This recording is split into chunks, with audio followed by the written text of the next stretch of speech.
saya Siti Fatimah. Topik kita pada kali ini adalah berkisahkan tentang Tamadun Melayu serta 4 buah aspek kesan dan pengaruh Islam dalam Tamadun Melayu. Mari kita saksikan bersama sehingga ke akhir rancangan ini dan diharapkan penonton setia ke penghujung rancangan ini. Konsep dan asas Tamadun Melayu. Tamadun Melayu merupakan sebuah tamadun yang dibentuk oleh sekelompok manusia yang secara luasnya digolongkan sebagai kumpulan orang Melayu dan tertumpu pada suatu wilayah di Asia Tenggara. Wilayah ini dikenali dengan pelbagai nama seperti Gugusan Kepulauan Melayu, Gugusan Kepulauan Melayu Indonesia, Nusantara, Alam Melayu dan Tanah Jawi. Perkara penting yang mewarnai tamadun wilayah ini adalah bahasa Melayu yang menjadi bahasa perhubungan luas iaitu lingua franca di seluruh kawasan ini dan agama Islam yang menjadi asas kepada pembentukan tamadun Melayu. Menurut Tenas Effendi, tanah Melayu mempunyai maksud yang dalam dan luas. Sebagai pengaji menegaskan istilah Melayu terdapat dua pengertian iaitu Melayu dan Kemelayuan. Melayu dimaksudkan sebagai satu rumpun bahasa Melayu yang menggunakan bahasa Melayu, manakala Kemelayuan mengandungi erti nilai anutan dan jati diri Melayu. Bahasa Melayu boleh ditafsirkan melalui 3 dimensi yang berbeza iaitu ras, kebudayaan dan bahasa. Ras Melayu mewujud sekumpulan manusia yang memiliki ciri-ciri genetik yang sama dan berasal dari alam Melayu. Kebudayaan Melayu merujuk kepada pegangan dan amalan yang didasarkan kepada agama Islam dan adat resam masyarakat Melayu. Bahasa Melayu ialah bahasa yang dituturkan di seluruh Kepulauan Melayu yang merangkumi bahasa Jawa, Aceh, Minangkabau, Iban, Bajau, Silu dan sebagainya. Selepas kekayaan Islam, bahasa Melayu menjadi salah satu bahasa terpenting di dunia.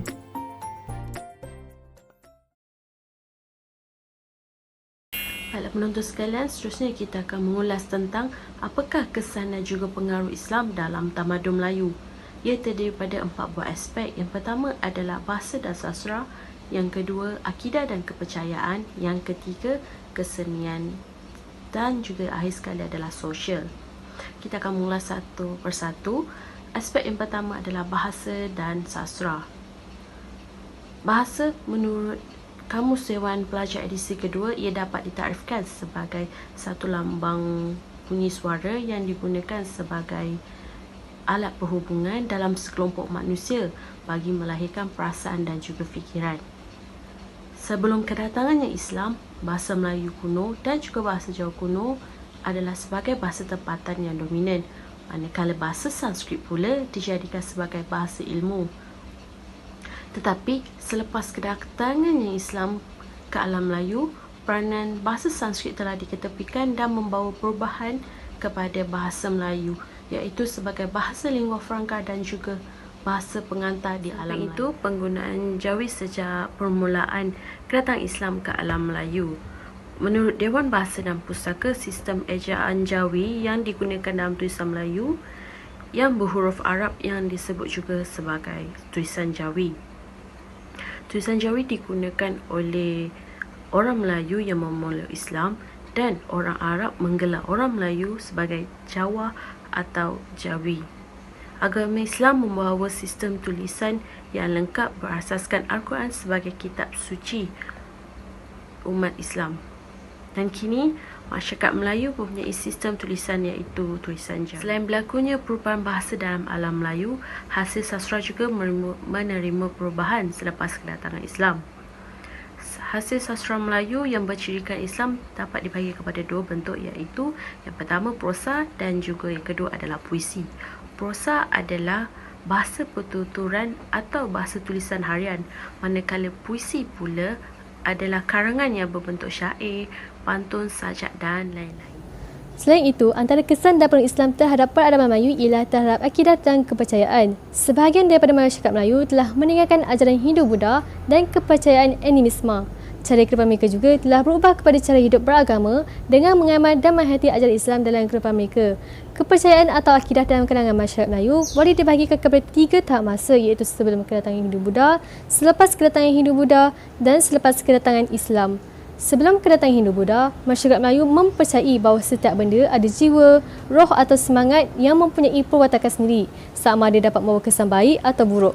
Roh nenek moyang yang dinamakan Hayang dipercayai masih ada berada dalam kalangan mereka dan mempunyai tenaga kuat yang boleh mempengaruhi mereka. Oleh itu, roh tersebut perlu ditenangkan melalui upacara pemujaan dan penyembahan. Masyarakat tempatan mempunyai kepercayaan sendiri yang biasanya diistilahkan sebagai animisma, dinamisma dan pemujaan hayang atau nenek moyang. Selepas kedatangan Hindu-Buddha, wujud juga sinkretisma atau persenyawaan yang mana agama Hindu-Buddha dianuti bersama dengan kepercayaan nenek moyang.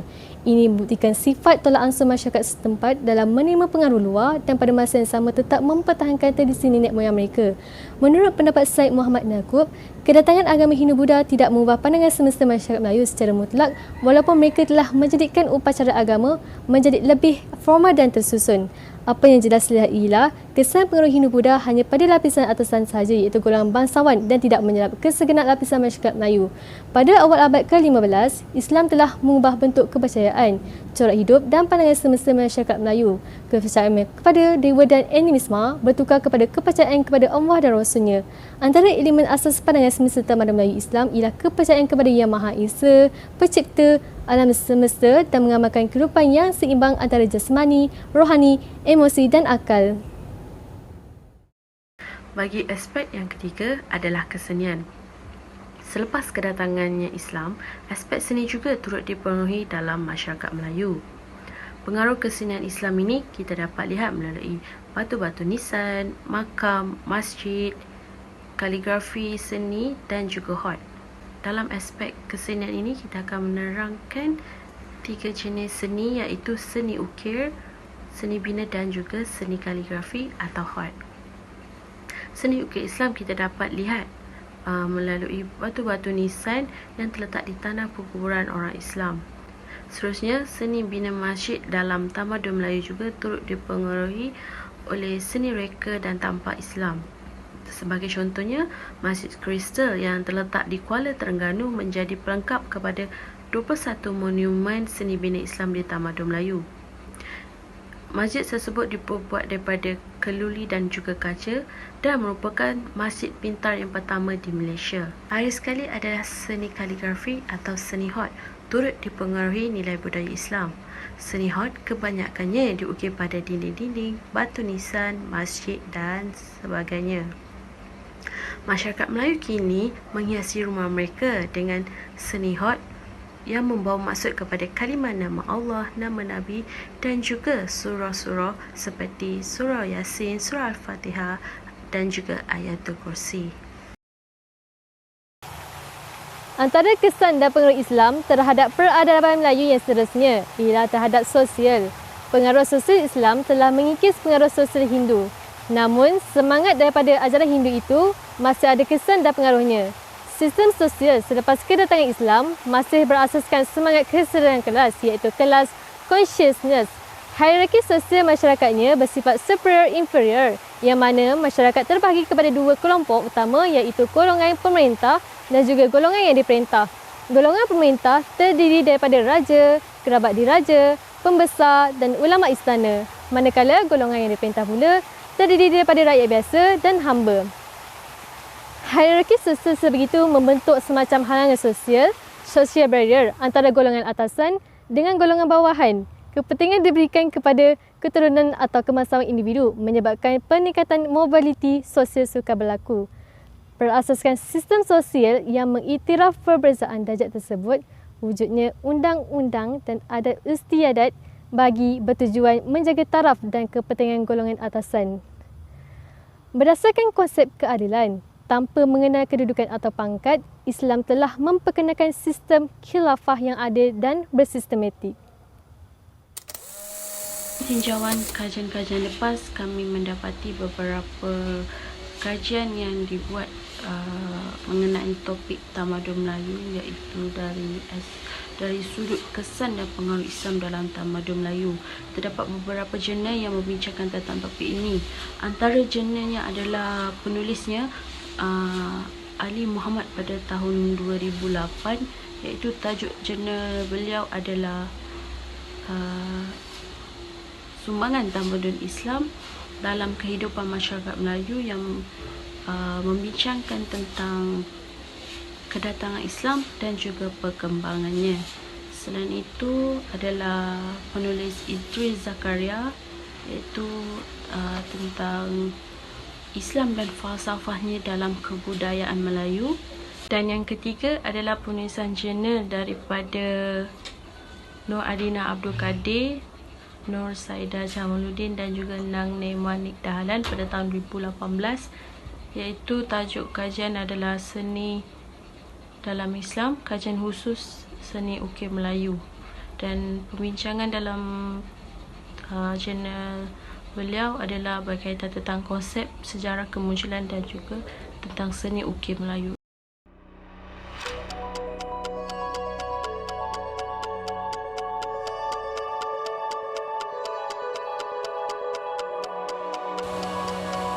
Kedatangan Islam di alam Melayu telah membawa satu era baru yang menjurus kepada zaman baru dan bertamadun. Masyarakat Melayu tidak lagi berada di alam Hindu-Buddha yang penuh dengan kesesatan, tahyul, mitos dan khurafat. Satu hakikat yang tidak dapat dinafikan bahawa masyarakat di alam Melayu dengan cepat menerima Islam disebabkan keistimewaan yang ada pada agama Islam itu sendiri. Islam mampu berkembang pesat di alam Melayu walaupun pada masa itu orang Melayu sudah mempunyai kepercayaan mereka sendiri. Apabila orang Melayu telah memeluk agama Islam, ia membawa perubahan yang amat nyata.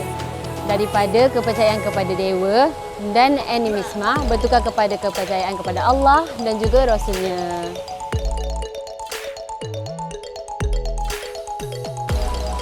Sistem sosial selepas kedatangan Islam mempengaruhi hierarki sosial masyarakat Melayu yang bersifat superior, inferior, yang mana ianya terbahagi kepada dua kelompok utama, iaitu golongan pemerintah dan golongan yang diperintah.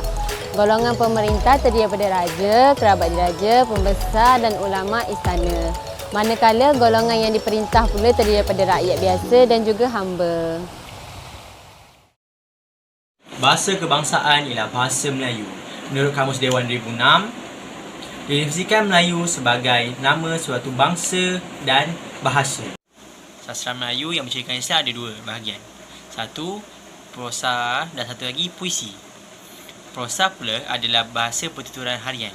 Contohnya, hikayat Rasul, hikayat Nabi dan hikayat sahabat-sahabat. Puisi adalah karangan berbentuk syair, sajak dan juga pantun. Karya Hamzah Fansuri, beliau mengkarangkan syair perahu, syair dagang dan banyak lagi syair yang beliau karangkan. Terdapat 3 jenis seni Melayu yang dipengaruhi oleh seni Islam.